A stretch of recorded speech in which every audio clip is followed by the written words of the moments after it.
Praise God po. Sige po, minsan pang parapakan natin ang Diyos na mabuti sa ating mga buhay. Amen po. Ngayong umaga po, sino pong excited na makatanggap ng mensahe ng Diyos? Amen. Lahat po tayo excited na ngayong umaga, ngayong araw, mayroong gagawin himala ang Diyos. Magpaparanas ang Diyos ng mga signs, wonders, and miracles.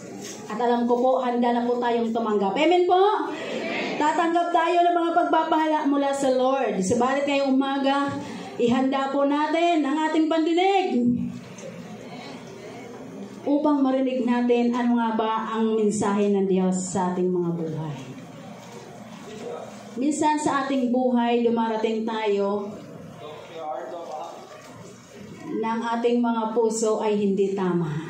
Amen po? Amen. Dumarating tayo na sa punto ng ating puso, ang ating relasyon sa Lord hindi tama, ang relasyon natin sa ating pamilya, sa asawa, sa kaibigan, sa roommates, dumarating po tayo na hindi maayos. Minsan ang ating puso hindi wasto.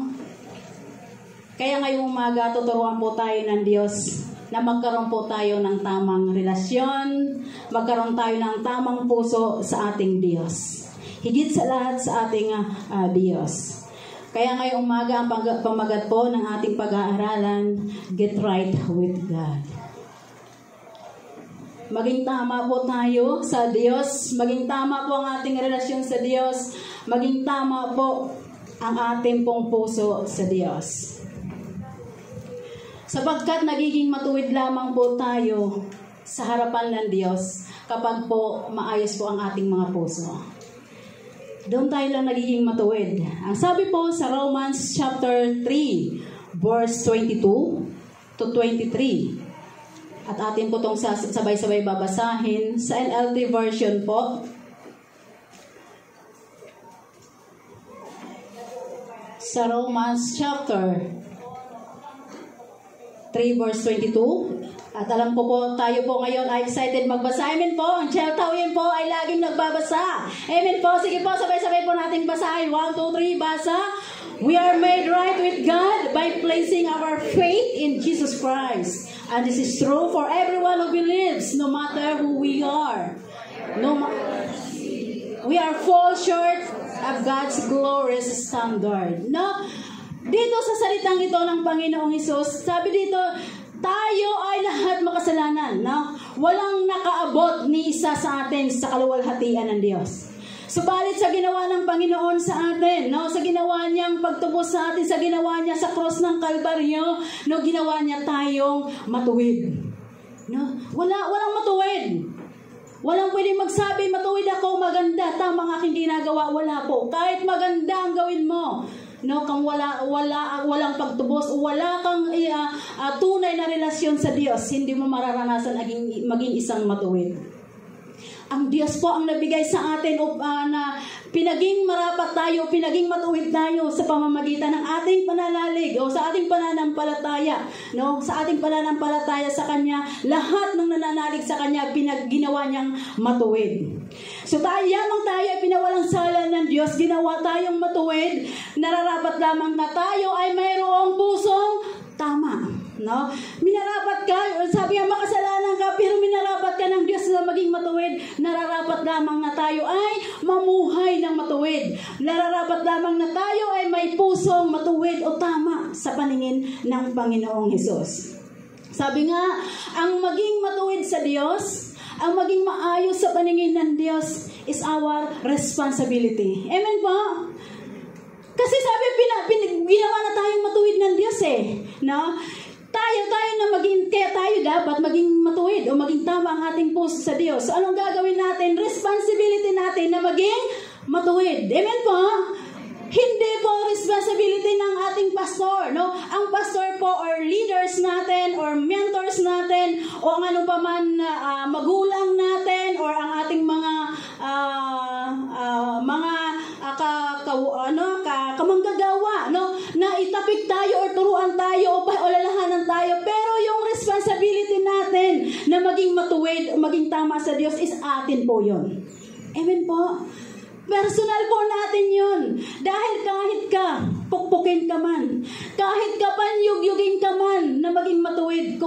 hindi ka susunod. Kung wala yung pagsunod mo, imposible kang maging matuwid. Amen po? Kahit sino pa ang magsabi sa iyo, maging matuwid ka. Maging tama ang puso mo. Kahit anong sabi mo, kung ikaw mismo, ayaw mong maging tama sa Diyos. No? Kailangan tayo, responsible natin yun na tayo ay maging matuwid, maging tama sa Diyos. Dahil tayo ay mayroong tunay na relasyon sa Diyos. Dahil kung tayo ay tunay mong tinanggap ang Diyos bilang sarili mong Diyos at sarili nating tagapagligtas, mararanasin natin ang maging matuwid sa Diyos. Responsible po natin yun. Tungkulin natin, no? Bilang mga anak ng Diyos, maging matuwid sa harapan ng Diyos. Ang sabi po sa 1 John 2:29, sabi dito, if you know that He is righteous, no? Sabi niya, kung alam mo na siya ay matuwid, ang tinutukoy dito na He ay ang ating Panginoon. Sabi dito, you know that everyone who does what is right has been born of Him, no?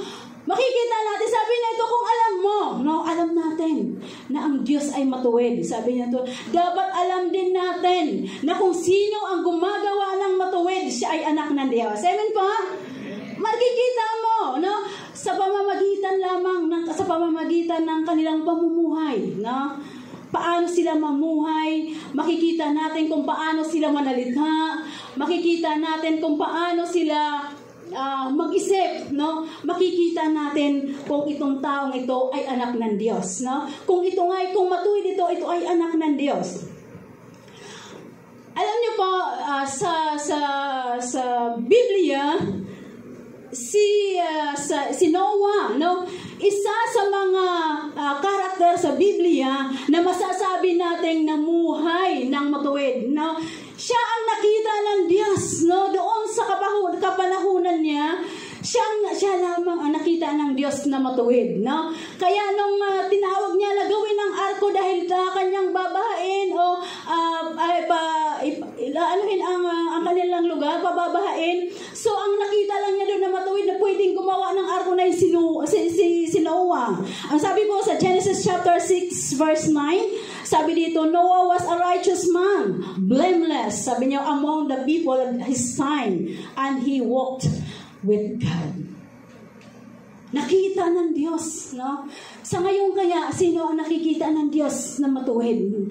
Pero alam mo kung ikaw ay may Diyos, alam mong tinanggap mong tunay ang Diyos bilang sariling tagapagligtas ng iyong buhay, malalaman mo ikaw ay matuwid. No, ang nais ng Diyos na tayo ay laging tama sa Diyos, tama ang ating relasyon, tama ang ating puso. It is Noah, siya ang righteous doon. No? Lahat ng mga tao, sabi walang matuwid.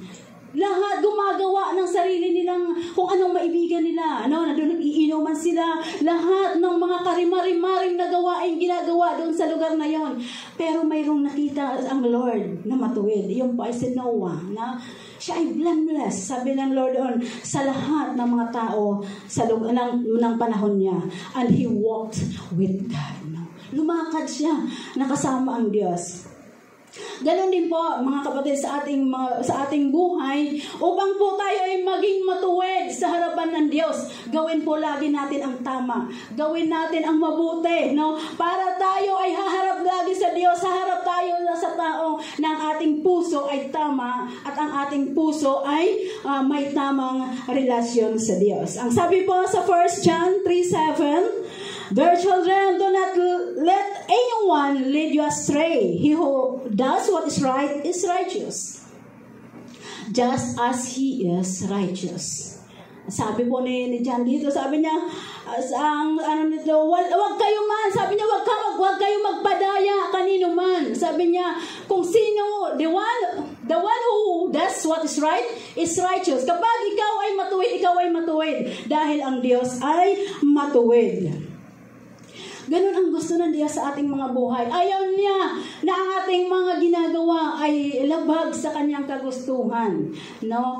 Ayaw ng Diyos na tayo ay sasabihin, anak ka ng Diyos, pero hindi ka naka-align doon sa kagustuhan ng Lord.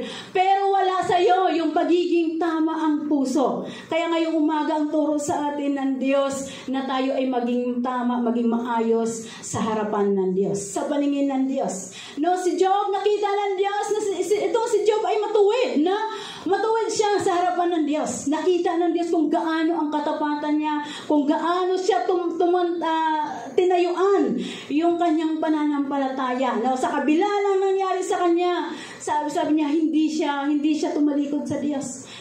Tinayuan niya ang kanyang pananampalataya. Nakita siya ng Diyos na blameless. Wala siyang doon dahil sa mga nangyari sa kanya, hindi siya nag-question sa Lord. Hindi siya nagsabi na, hindi siya nagtampo man lang sa Lord. O hindi niya sinisi ang Lord. Hindi niya sinabi, Lord, di ba anak mo ako? Bakit nangyari sa akin to? Ano? Hindi niya, kahit sinasabi ng kanyang asawa na sumpain mo ang iyong Diyos sa nangyari sa iyo. Pero hindi niya na ginawa. Dahil alam niya na ang Diyos na sa kanya ay buhay. Ang Diyos na mayroon siya, ang Diyos na sa kanya ay sama-sama sa lahat ng kanyang laban. Yan din po sa ating mga buhay.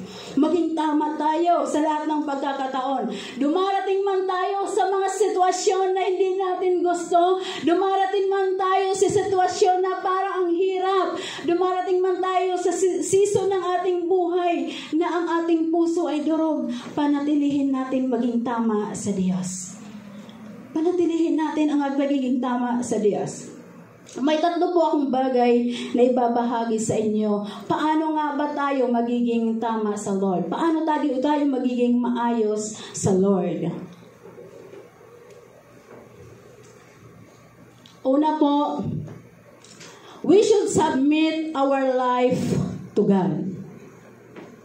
Upang tayo ay, anong gagawin natin? Upang tayo ay maging tama, maging matuwid sa Diyos, no? Una natin gagawin, kailangan natin isubmit ang ating buhay sa Diyos. Kailangan natin isuko ang ating buhay sa Diyos para tayo ay maging matuwid sa Diyos. Dahil kailanman, hindi tayo magiging tama sa Diyos kung ang ating buhay ay hindi natin isusuko sa Diyos. Kung hindi natin ipagkakatiwala ang ating mga buhay sa Diyos. Parang, kung sasarilihin mo ang buhay mo, parang hindi mo pinagkakatiwalaan ang Diyos, no? Pero pag sabi mo hindi mo pinagkakatiwalaan ng Diyos, parang paano ka magiging matuwid sa harapan ng Diyos kung hindi mo pinagkakatiwala ang ating mga buhay sa Diyos? Kung ayaw mong ibigay sa Diyos ang buhay mo, kung ayaw mong ipamahala, no, ang iyong buhay sa Diyos. Sabi dito sa James chapter 4, verse 7, sa ESV version po tayo, submit yourselves therefore to God, resist the devil, and he will flee from you. No? Kapag tayo, ang ating buhay, ibinigay natin sa Diyos, kapag tayo ay ang buhay natin, ipinapamahala natin sa Diyos, kapag ipinagkatiwala, walang makakapasok na kaaway sa ating mga buhay. Amen po? Walang makakalapit, no? Dahil itong buhay na to, isinabmit mo na sa Diyos. Walang sino mang makakalapit na maninira sa iyo, na magtitempt sa iyo. Wala makalapit dahil itong buhay mo napapaligiran na ng mga anghel sa langit. Napapaligiran, no, ng banal na dugo ng Diyos. Kaya walang nakakapasok sa atin na mga kaaway. Kaya bilang mga anak ng Diyos, mga mananampalataya, araw-araw po nating piliin. Amen po? Araw-araw nating piliin na isubmit po natin. Dahil choice natin yon kung isasubmit natin ang ating buhay sa Diyos. Amen po? Choice natin yon, no? Kung halimbawa, ayaw mong ipamahala ang ayong buhay. Lord, ayaw ko. Ako lang to. Ako nang bahala nito. Choice natin yon. Amen po? Choice natin yon. Kaya kailangan, upang tayo maging matuwid sa Diyos, kailangan natin isubmit sa Panginoon ang ating mga buhay. Nais ng Diyos, kailangan ng Diyos ang ating pagsuko, no? Dahil ang Diyos sa atin ang Diyos ay mapagmahal sa atin, no? Mapagmahal, alam niya ang mga kabuti para sa atin, no? Kaya minsan wag tayong paladesisyon sa ating mga buhay. Amen po? Mayroong Diyos na magdi-decide sa atin kung ang ating buhay ay isusuko natin. Amen? Kung isasubmit natin ang ating buhay, ang Diyos ang bahala. Ang Diyos ang magdidesisyon sa ating mga buhay. Amen po? Ang Diyos ang magdidesisyon sa atin kung anong gagawin mo. Ang Diyos ang magdidesisyon kung saan ka pupunta. Ang Diyos ang magdidesisyon kung sino ang magiging partner mo sa buhay. Amen po. Minsan pala desisyon tayo, hindi Lord. Ito ang gusto ko, pero hindi lang gusto ko, gusto ng Lord. Amen po. Kailangan, no, isubmit natin ang ating buhay. Lahat isubmit natin sa Lord, no? Kahit ayaw, bakit hindi mo gusto? Pero alam nyo, gustuhin nyo. Kahit di mo gusto. Kapag gusto ng Lord, gustuhin nyo. Amen po. Kapag ayaw ng Lord, ayawan nyo. Kahit gusto nyo, ayawan nyo. Dahil yun, ayaw ng Lord. No? Pagdating sa ating mga usaping pag-ibig. No? Pagdating sa usaping pag-ibig, maraming sumasablay. Agree kayo doon? No, maraming umaagri doon. Dahil tunay. Pagdating sa pag-ibig, ayaw isubmit sa Lord. No? Lord, baka hindi gwapang ibigay mo sa akin, no? Ito ang gusto ko. No? Yung gusto natin, ang gusto natin, pero hindi. Hindi tayo magiging matuwid. Hindi tayo magiging righteous sa Lord. Kung ang puso natin, kung ang buhay natin, tayo ang nagmamaniobra. Amen po? Kung tayo ang nagdidesisyon, kung tayo ang namamahala, hindi tayo magiging matuwid sa Diyos. Kailangan maging matuwid tayo. Isuko natin ang lahat sa atin. Isubmit natin sa Lord. Lord, ito ang gusto ko. Lord, ito na ang edad ko, Lord. Pero alam ko kung kailan darating yung partner ko. No? Ganun, ibigay mo lang sa Lord. Lord, ito yung laman ng aking bank account. Na? Ito yung bank account mo, Lord. Ito na lang ang laman ng bank account ko. Isuko mo sa Lord. Maging ang asawa natin. Amen po. Isuko natin sa Lord. Amen po. Sino may mga asawa? Pakitaas ang kamay. Isuko nyo sa Lord. Isubmit nyo sa Lord ang iyong mga asawa. Isubmit nyo sa Lord ang inyong mga anak. Ang inyong mga pangarap. No? Isubmit natin sa Lord ang ating mga pangarap. Ang sabi po sa Job chapter 22 verse 21 sa NIV version po, sabi dito, sige po, sabay-sabay nating basahin. 1, 2, 3, basa.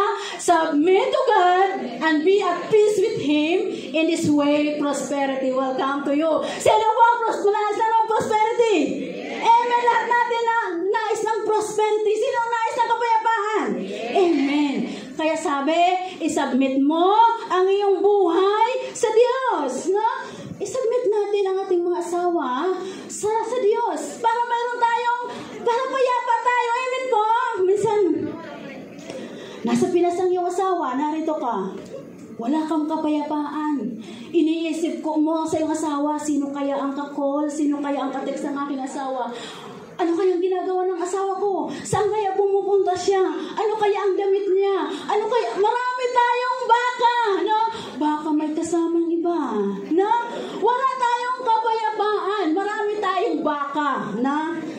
Baka, no? Dapat ang baka, kinakain lang, no? Hindi nilalagay sa puso ang baka. Amen ba? Marami tayong baka. Pero alam niyo po, kapag isubmit mo sa Lord, ang Lord ang bahala. May ka-text man siya, may katawagan, ang Diyos ang bahala. Bibigyan ka ng Diyos ng kapayapaan, no? Ang bank account mo walang laman, pinagkatiwala mo sa Lord. Lord, itong bank account ko, walang laman. Ipagkatiwala, isubmit mo sa Lord. Lord, sa'yo na po ito. Makikita mo, may kapayapaan ka kahit walang laman ang iyong ATM. Amen po? Lalabanan ng Diyos, ang paglaman ng Diyos sa kaparaanan niya, hindi sa kaparaanan natin. Amen po? Ang paglagay, ang pagdami ng laman ng ATM natin sa mga bank account natin, hindi sa kaparaanan natin. Ang Diyos ang magbibigay, ang gagawa ng paraan. Dahil sinuko natin sa Kanya, amen po, sa ating mga anak, isuko natin sa Lord. Wala, hindi natin pwede bantayan ang ating mga asawa, mga anak, 24/7. Amen po? Kapag binantayan natin yon, mapapagod tayo. Amen? Nakakapagod. Baka makita ka na lang na ikaw ay nagkagala. Hindi mo na alam. No, sa dami. Iisipin mo ang asawa mo.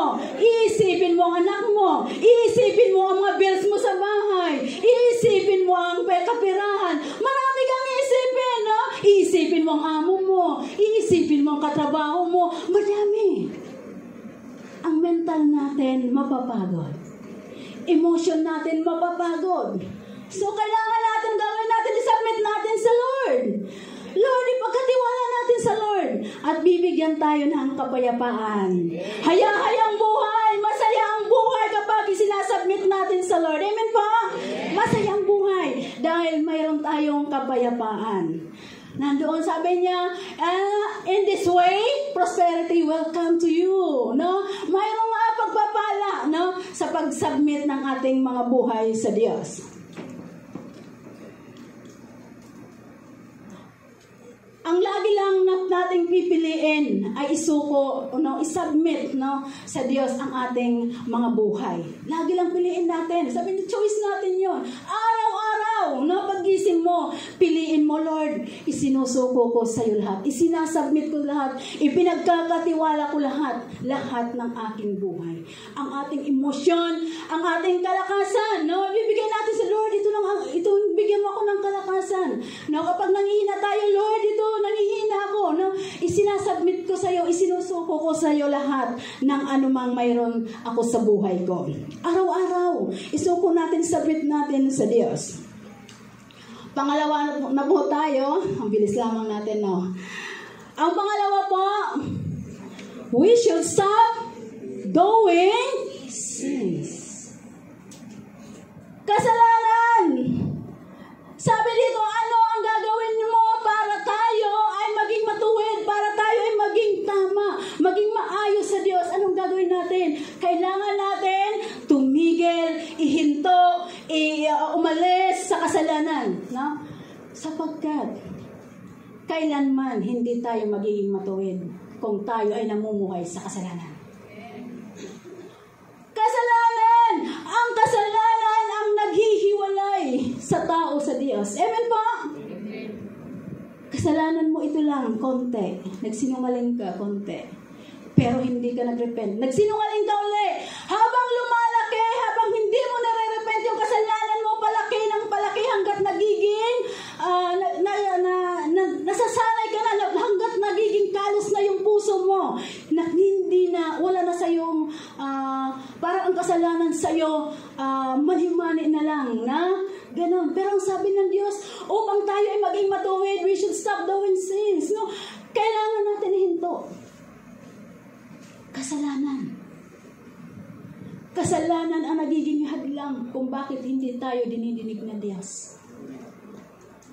Manalangin ka ng kahit sabi nga lahat na gawin mong panalangin, kung ang puso mo hindi ka nagre-repent sa Lord, kung patuloy ka pa rin sa pagkakasala, hindi ka didinggin ng Diyos.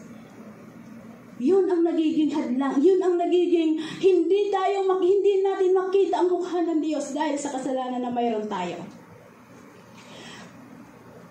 Ang sabi po sa 1 John 3:6, sabi dito, no one who lives in Him keeps on sinning. No one who continues to sin has either seen Him or known Him. Walang sino man, no, na anak ng Diyos na nagpapatuloy sa pagkakasala. At wala na sino man ang nagpapatuloy sa kasalanan na nakikilala at nakikita niya ang Diyos. Kapag hindi tayo nagpapatuloy sa kasalanan, ibig sabihin nasa nakikita, kilala natin ang Diyos. Pero kapag tayo nagpapatuloy sa pagkakasala, hindi natin nakikilala o hindi natin nakikita ang Diyos. Ang kasalanan, masaya lang yung gawin sa ngayon. Pag ginagawa mo parang okay, masaya. Pero lagi nating tandaan, wala pong masaya sa kasalanan. Wala pong maganda.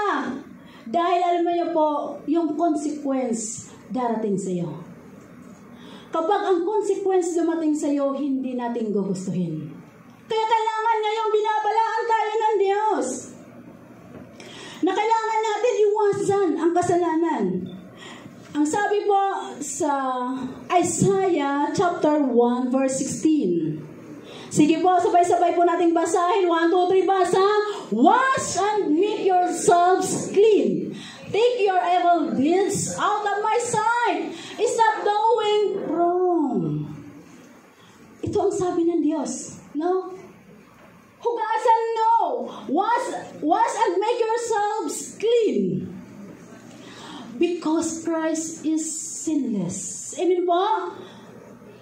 So, kailangan natin mamuhay na buhay na wala, na malayo, wala sa kasalanan. Sinless, no? Kaya kailangan gagawin natin kaya lalayo tayo sa kasalanan. Ang kasalanan, pag ginawa mo, akala mo walang nakakakita. Ang kasalanan po ay uncovered. Hindi nakikita ng sino man. Akala mo lusot ka, pero kailanman hindi ka makakalusot. Yan ay nakikita ng Diyos. Amen po? Kitang-kita ng Diyos lahat ng ginagawa nating kasalanan. Sabi nga sa Luke chapter 12 verse 3. Sige po, sabay-sabay po nating basahin. 1, 2, 3, basa. Whatever you have said in the dark will be heard in the light. And what you have whispered behind closed doors will be shouted from the housetops for all to hear. Sabi nga, kung ito, sabi niya, yung ginagawa natin, sabi niya, yung kasalanan natin ginagawa, kitang-kita yan ng Diyos. Mas maliwanag pa yan kaysa sikat ng araw. Kitang-kita, walang may tatago. Sabi niya, what you have whispered behind closed doors will be shouted from this housetop for all who hears. Ang ganda ng paalala sa atin ng Diyos, no? Nakikita lahat ng Diyos ang ating kasalanan. Every sin, no? Lahat ng mga unrepentant na kasalanan, yung mga hindi natin nire-repent, yung hindi natin isinasabi sa Lord, alam ng Diyos. Pero alam niyo po natin na yung kasalanan na yun, iyon po ang nagiging dahilan kung bakit hindi tayo nagiging matuwid sa Diyos. Yung kasalanan, no? Makikita natin si David. Sa buhay po ni David, makikita natin na siya ay nagkasala sa Lord, no? Nagkasala siya dahil kinuha niya yung asawa ni Uriah. At kapagkatapos nung kinuha niya, napunta na sa kanya at pinapatay pa niya itong asawa itong si Uriah, no? Ganun ang kasalanan ni David sa Lord, no? Ito nga si David na propeta nagkasala, no? At grabe ang kanyang kasalanan, no? Pinapatay niya at siya ay nangalun niya, no? Nakiapid na pumatay pa. Ito ang kasalanan ni David. Pero pinadalahan siya ng Diyos, ng propeta, para i-rebuke siya sa kanyang kasalanan. Amen po? Ang sabi po sa 2 Samuel chapter 12 verse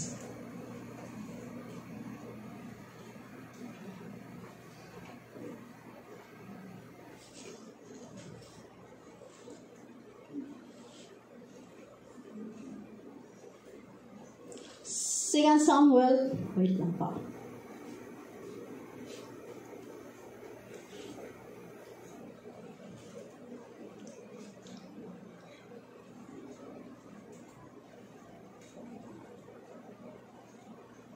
Twelve 1 to 13.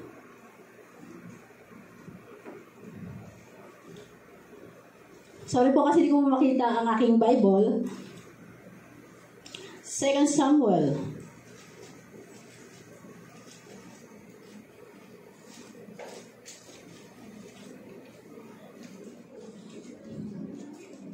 Noong time na ni-rebuke ni Propeta Nathan, no? Si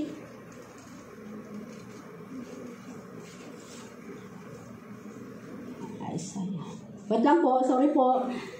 Sa 2 Samuel. Okay na? Ayun. Yo, sige, sabay-sabay po natin basahin sa Tagalog po ito. Kaya siguro nahirapan silang hanapin, no? Sige po, sabay-sabay po natin basahin. 1, 2, 3, basa. At sinugo ng Panginoon si Nathan kay David. At siya'y naparoon sa kanya at nagsabi sa kanya, may dalawang lalaki sa isang bayan, ang isa ay mayaman at ang isa ay mahirap. Ang mayaman ay mayroong totoong maraming kawan at bakahan. No, sa 3, ang sinabi dito, ngunit ang mahirap ay walang anumang bagay, liban sa isang munting korderong babae na kanyang binili at inalagaan, at lumaki sa kanya at sa kanyang mga anak. Kumakain ng kanyang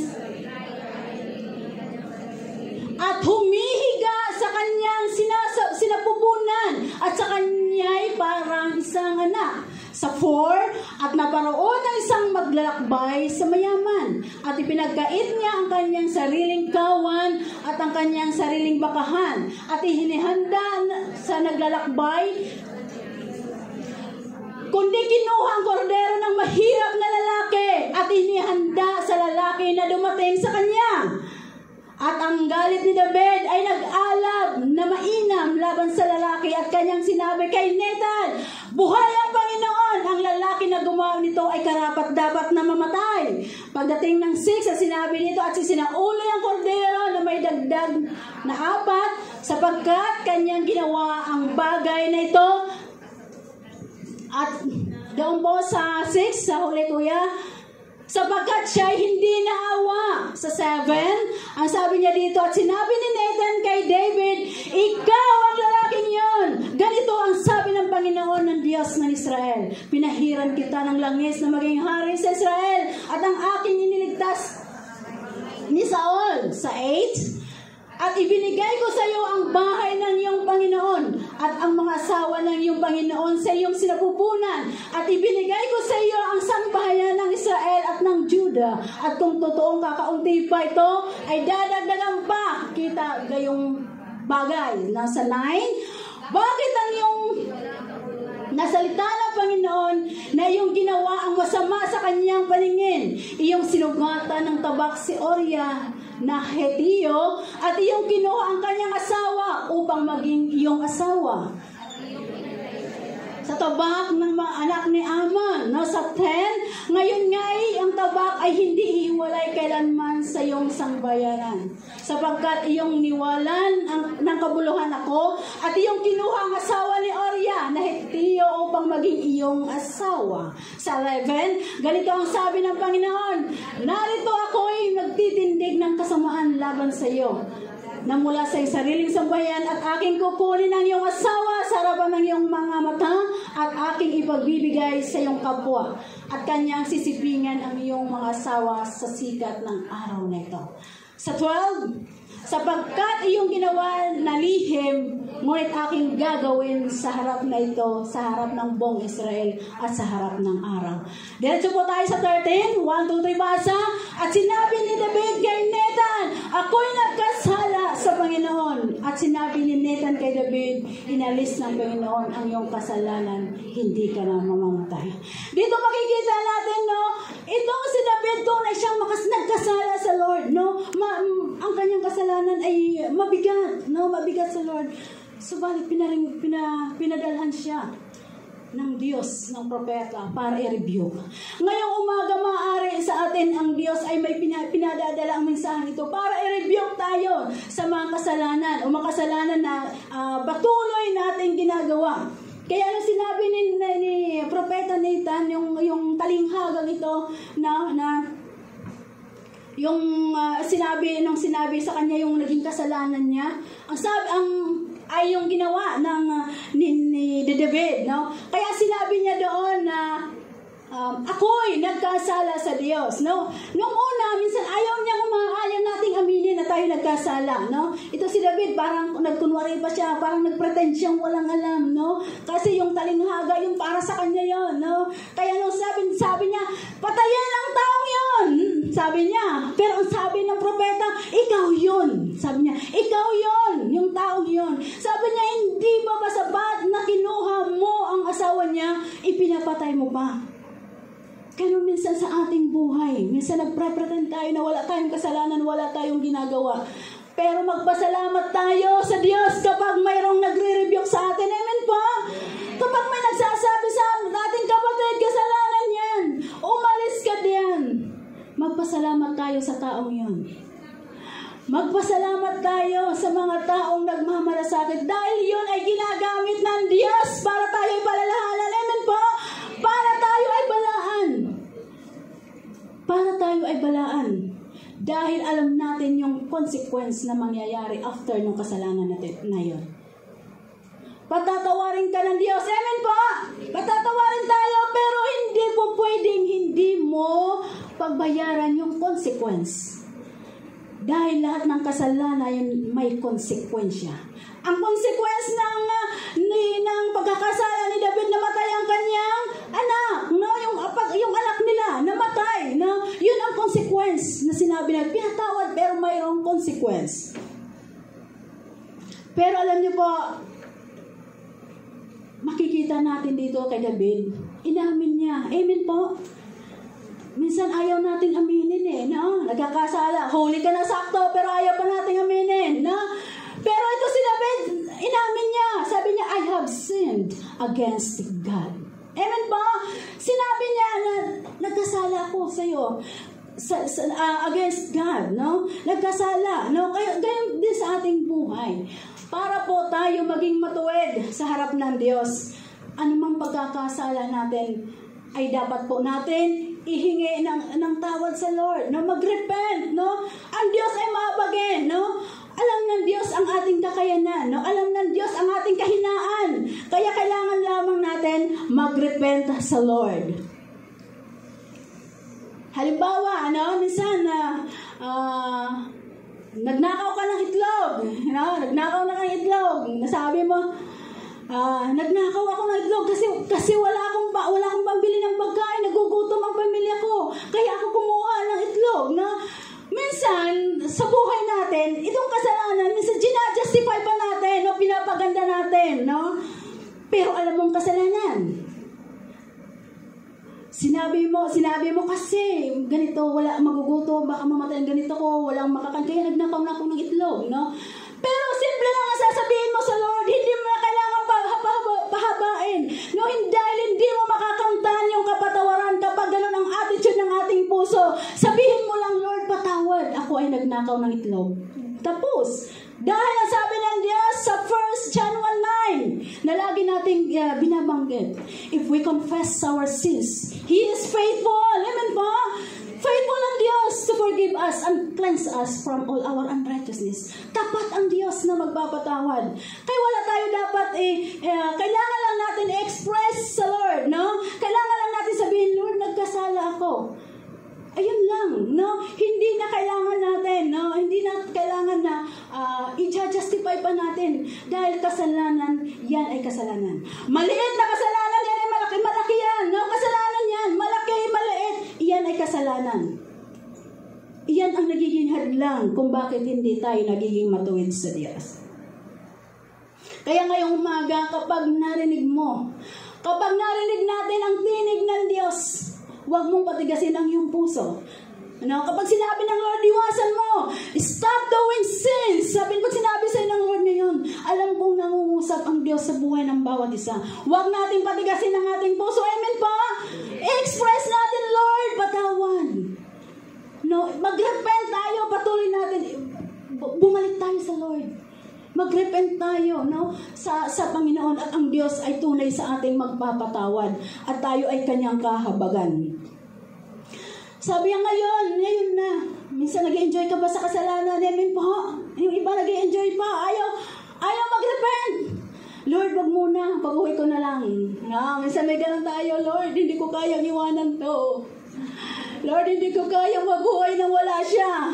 Natandaan mo, hindi ka lumabas, nakasama siya. Hindi ka lumabas sa sinapupunan ng iyong ina, nakasama siya. Kaya hindi mo po pwede sabihin, Lord, hindi ko kayang mabuhay nang wala siya. Amen pa? Hindi pwede ganun tayo. Dahil lahat kaya natin kapag kasama natin ang Diyos. Amen pa? Sige po, palakpakan po natin ang Diyos. Talikuran natin. We should stop. Tigil. Ngayon na. Sabi niya, ngayon, kapag narinig mo ang tinig ng Diyos. Alam natin, narinig natin ang tinig ng Diyos. Amen pa? Kapag narinig mo ang tinig ng Diyos, ngayon mo na. Itigil. Itigil. Sabi mo, Lord, lalayuan ko na. Iiwasan ko na. Tatapusin ko na. Ititigil ko na ang kasalanan na aking ginagawa. Yun lang ang hinahantay ng Lord. Yung i-express mo sa Lord. Sabi niya, huwag mong ipagpabukas.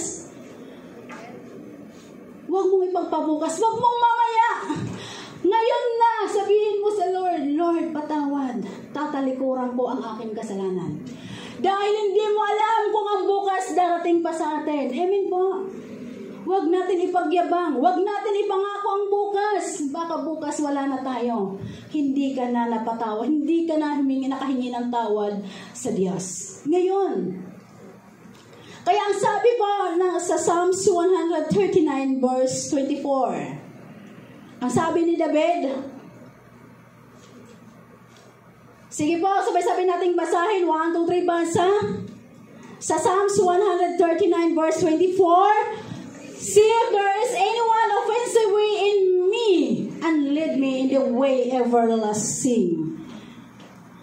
Sabi ng Lord sa 23, sabi, O Diyos, ako'y siyasatin, alamin ang aking isip. Subukin mo ako ngayon kung ano ang aking nais. Kung ako'y hindi tapat, iyong nababatid. No? Alam ng Diyos, no? Siya ang nakakatarok ng ating isipan. Siya ang nakakatarok ng ating puso. Alam niya, nababatid niya lahat ng ating mga kasalanan. Lahat ng ating mga kalikuan, batid ng Diyos. Kaya ang kailangan na natin ay ating talikuran ang mga kasalanan. Alisin ito mo, hintuan, o itigil na ang pagkakasala. Meron pong isang storya.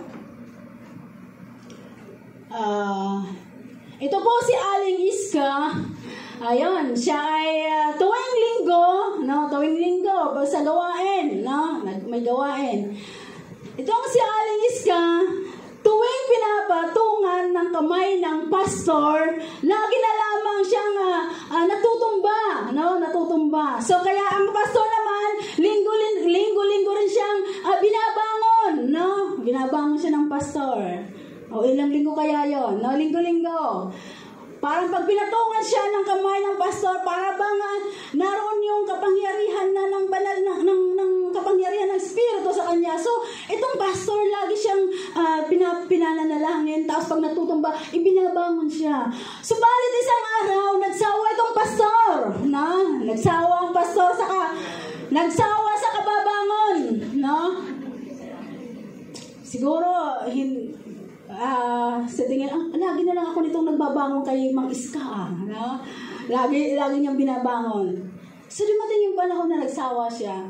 Sapagkat tuwing bangon niya kay Aling Iska, pagbangon niya, chismosa pa rin. No? Chismosa pa rin, no? Nagsawa.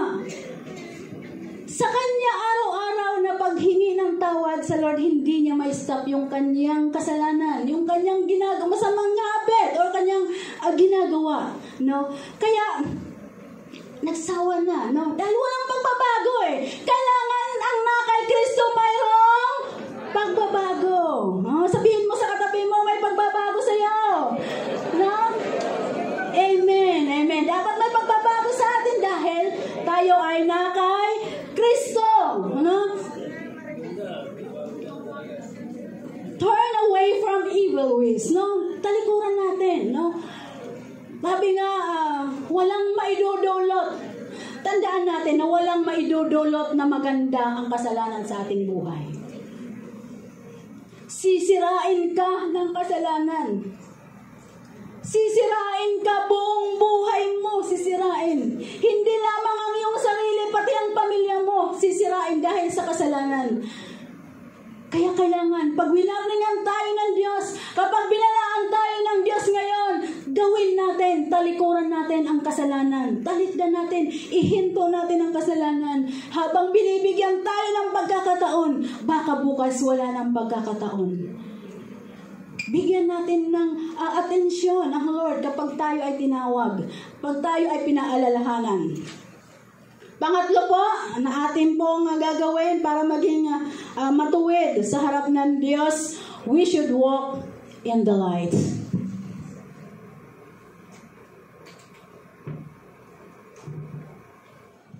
Dapat tayo po ay lumalakad sa liwanag. Dahil sa God's people should walk in the light. Because God is light. Kailangan lahat ng mga tumanggap sa Panginoon, no? May relasyon sa Panginoon, dapat lahat tayo ay lumalakad, no? Sa liwanag. Ito ay linalakaran natin. Ang sabi po sa 1 John chapter 1 verse 5 to 7. Sige po, basahin natin. 1, 2, 3, basa. This is the message we have heard from Him and declare to you, God is light. In Him, there's no darkness at all. No? Sa 6, ang sabi dito, if we claim to have fellowship with Him and yet walk in the darkness, we lie and do not live out the truth. Sa 7, but if we walk in the light as He is light, with one another, and the blood of Jesus, His Son, purifies us from all sin. Dahil ang Diyos ang Diyos ay ang ilaw o liwanag, dapat lahat tayo lumalakad sa liwanag. No? Para tayo magkaroon ng fellowship sa Lord, dapat namumuhay tayo at lumalakad sa liwanag. Yamang tayo ay nasa liwanag, no? Sino na naniniwala na tayo nasa liwanag? Amen! Na tayo na may Kristo sa puso nasa liwanag. Yamang tayo ay nasa liwanag, dapat tayong lahat ay lumalakad sa liwanag. Wala dapat sa atin nadidiliman, no? Dahil ang darkness o ang kadiliman, wala nang kapangyarihan sa atin. Kaya kung sinasabi mo na ikaw ay nasa liwanag, no? Kung sinasabi mo na ikaw ay nasa liwanag, subalit lumalakad ka sa kadiliman, ikaw ay nagsinungaling, no? Dinadaya mo ang iyong sarili. Sapagkat ang sabi po sa 1 John 1:10, ang sabi po dito, 1, 2, 3, basa. We claim, not sin. We make out to be a liar, and His word is not in us. No, sinabi mo, no, na hindi tayo makasalanan, no, tayo ay sinungaling.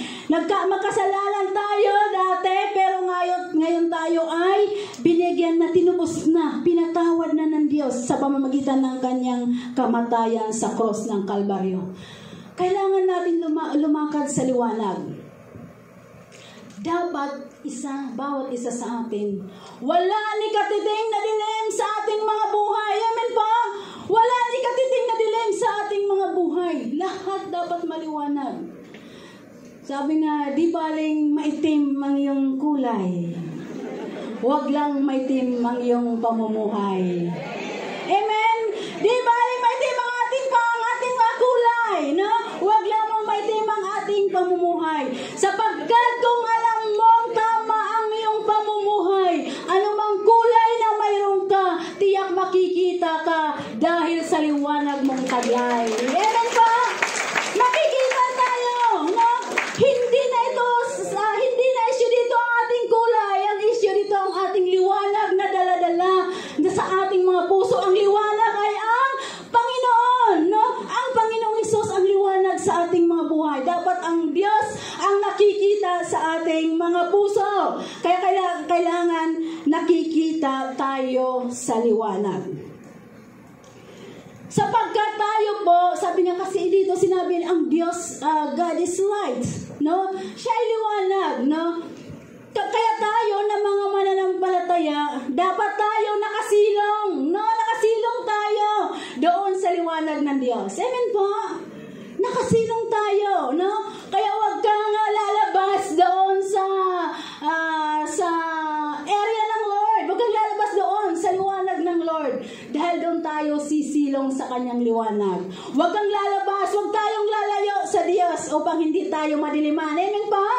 Para hindi tayo madiliman, huwag tayong aalis sa Lord. Dahil ang mahirap po ang nasa dilim. Hindi mo makikita.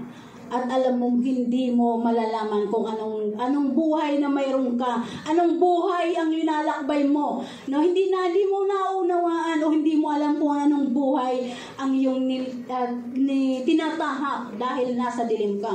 Pero kapag tayo nasa liwanag, alam natin, naunawaan natin yung ating landasin o yung landas na ating tinatahak. Dahil tayo ay nasa liwanag. Sabi na, pag tayo ay Kristiyano, no? Ang tunay na Kristiyano, lagi yan lalakad sa liwanag. Lagi yan lalakad, no? Sabi nga, tayo ay maging iba sa kanila. Amen po. Tayo ay maging iba. Be consecrated or be set apart from this world. Amen po. Humiwalay tayo sa mundong ito. Alam niyo po, ang mundong ito, punong-puno ng kadiliman. Amen po. Rampant ang kasalanan. No? Pumunta ka lang kung saang lugar. Sobra ang kasalanan. Punong-puno ng kadiliman. Pero doon sa madilim na mundo, dapat tayong mga Kristiyano nakikita yung liwanag na mayroon tayo. Kakaiba tayo, no? Huwag tayong umayon sa kanila. Halimbawa sa inyong mga dormitory. Lahat nakita mo, lahat nasa kasalanan, o lahat nasa dilim, o lahat, halimbawa, nagiinuman silang lahat. Ikaw na lang ang hindi umiinom, no? Lahat sila nagpapakalasing, no? Lahat sila ginagawa ng iba't ibang uri ng bisyo. Ikaw na lang. Pero sabi nga, kung ikaw ay nasa liwanag, mag-stand out ka. Amen po, mag-stand out tayo. Ano mang ginagawa nilang kasalanan, saang anumang dilim ang kanilang pamumuhay. Dapat tayo na mga Kristiyano nag-stand out. Amen po? Nag-stand out tayo para makita si Kristo sa ating mga buhay. Amen po? Hindi makikita ang Diyos sa ating buhay kung tayo ay makikidilim. No? Kailangan iba tayo. Be different. No? Sabihin mo sa katiboy mo, be different. No? Be consecrated. No? Be set apart from this world. No? Walay. Kung tayo ay makikibahagi sa pamumuhay ng mundo, tayo po ay wala yung ilaw. No? Hindi makikita ang Diyos sa ating mga buhay. Hindi natin madadala yung mga ligaw o mga taong nasa dilim kung hindi hindi natin tatayuan ang pagiging ilaw sa mundong ito. Kailangan natin tayuan para tayo ay gagamitin ng Diyos, no? Makita sa ating buhay si Kristo at makita ng Diyos na tayo ay nag-aakay ng mga kaluluwa sa kanyang paanan. Sabi nga, hindi man ganun kadali, no? Hindi man ganun kadali. Pero nais ng Diyos na lahat tayo mag-stand out. Lahat tayo, ibandera natin na tayo ay nasa liwanag, no? Tayuan natin ito, may Kristo ako, tinubos ako ng Diyos. Tinanggap ko ang Panginoon bilang Diyos at sariling tagapagligtas. Kaya nasa akin ang liwanag. Yung liwanag na yung gamitin mo para mumakay sa mga nadidiliman. Gamitin natin yon, yung iliwanag na yon. Huwag tayo makikiayon sa dilim. Dahil upang tayo ay maging righteous o tayo ay maging maayos o maging tama sa paningin ng Diyos, dala-dala dapat natin ang liwanag na mayroon tayo.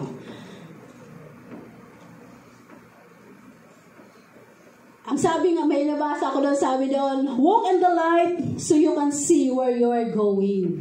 No? Para makita mo, sabi, lumakad ka sa liwanag para makita mo kung saan ka pupunta. No? Kasi pag madilim, paano makikita? Ang hirap kaya madilim. Amen po? Ang hirap na mamuhay sa madilim. Hindi mo alam kung anong tinatahak mo. Hindi mo alam kung saan ka pupunta. Hindi mo alam kung nasa ang lugar ka. No? Ang hirap na namumuhay sa dilim.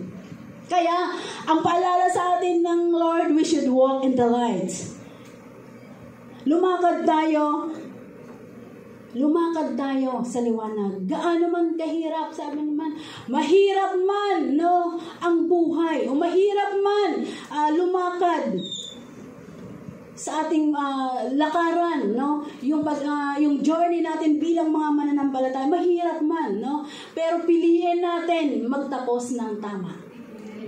Piliin natin, gaano man yung kahirap, no? Mahirap, walang madali. Hindi naman sinabi ng Lord, liligtas kita, at pipiliin kita, anak kita. No? Hindi sinabi ng Lord na wala ka ng kahirap-hirap, no? Lahat natin, masaranasan pa din natin yung iba't ibang hirap. No? Hindi yun pinangako ng Lord na wala ka ng hirap na mararanasan. Hindi po. po. Ang pangako lang ng Lord, sa lahat ng nararanasan mo, sa lahat ng laban mo, kasama mo ako. Iyon lang ang pangako ng Diyos. Doon natin panghawakan. Sige po, palakpakan po natin ng Diyos. Kailangan natin maglumakad sa liwanag upang naroon yung fellowship natin sa Diyos, naroon ang fellowship natin sa ating mga kapwa mananampalataya.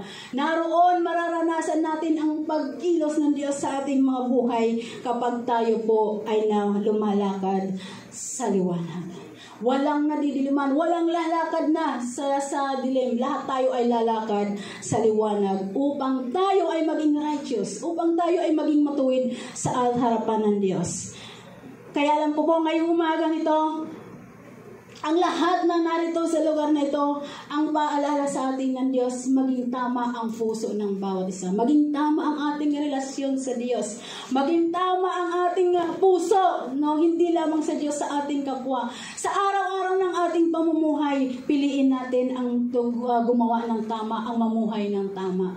Kaya kailangan natin na isubmit ang ating buhay sa Diyos. Kailangan natin ihinto ang mga kasalanan na mayroon tayo. Kailangan nating lumakad sa liwanag. Tayong lahat po ay tumayo.